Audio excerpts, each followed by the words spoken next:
What's happening, people? Back with another reaction, back with some more Kate Bush, and we're going back to her 1978 album Lionheart. What I've enjoyed most about this album is that I seem to be understanding the lyrics a little bit better. Not that I've heard every single line of every single song, but definitely I've been hearing more clearly her singing on this album, which, maybe it's just the product of me hearing more of her voice, which I think is probably that to a certain extent. And perhaps also, the way she's singing is changing. Again, I know a number of you have mentioned that over the first several albums, I'll hear her voice evolve and, grow into a different voice.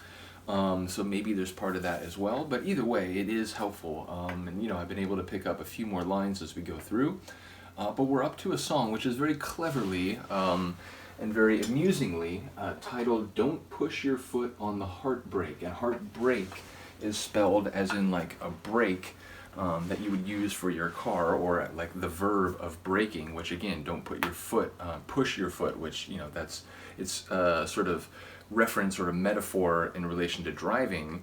But heartbreak, written in that way, obviously heartbreak spelled in a different way relates to, just the absolute emotional basement when you are just, devastated, you're distraught, you feel like, whatever form of intimacy you had is now gone for whatever reason, or perhaps, it will never be the same again, even if on some level, the person is still in your life.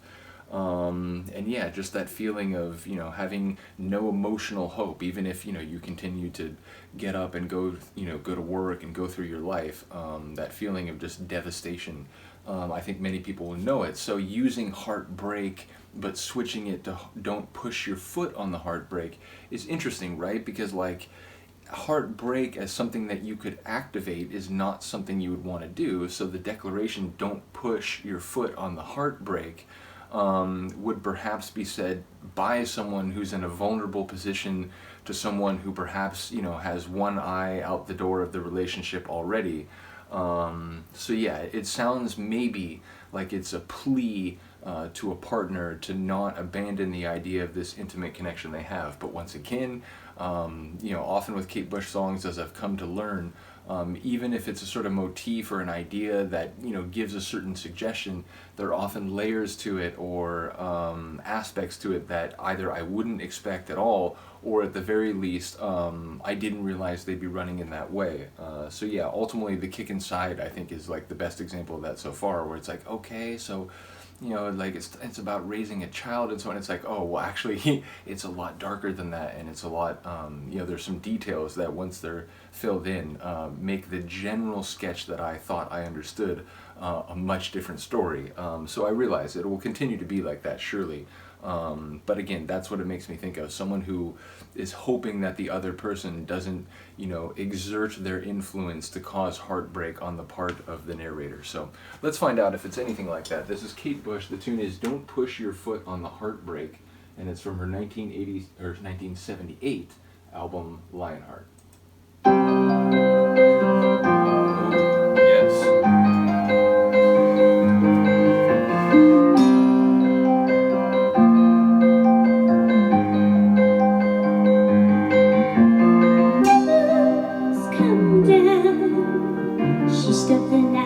Shining out of her eyes, and there's midnight out on. She's breaking down in so many places, stuck in the gear because of the fears of the skidding wheels.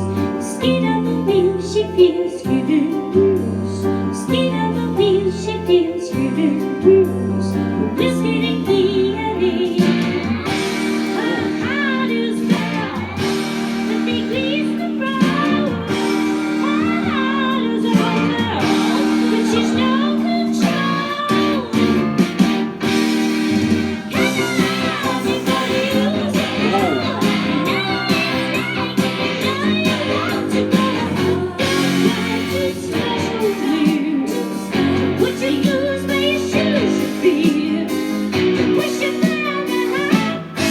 The composition of the song is amazing. Oh. And the musicianship, fair to say, too. That was a please. Burning light, she's pressing the fire. She's a man, herself to blame. Will take care of yourself.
First of all, the composition of that and the sort of progression of the track was unbelievable. Secondly, I think that's the most rocking tune that I remember hearing from her so far. That, obviously it went through some different phases, and it sort of, it would slow down after those rocking parts and then sort of go back into the piano-driven part again.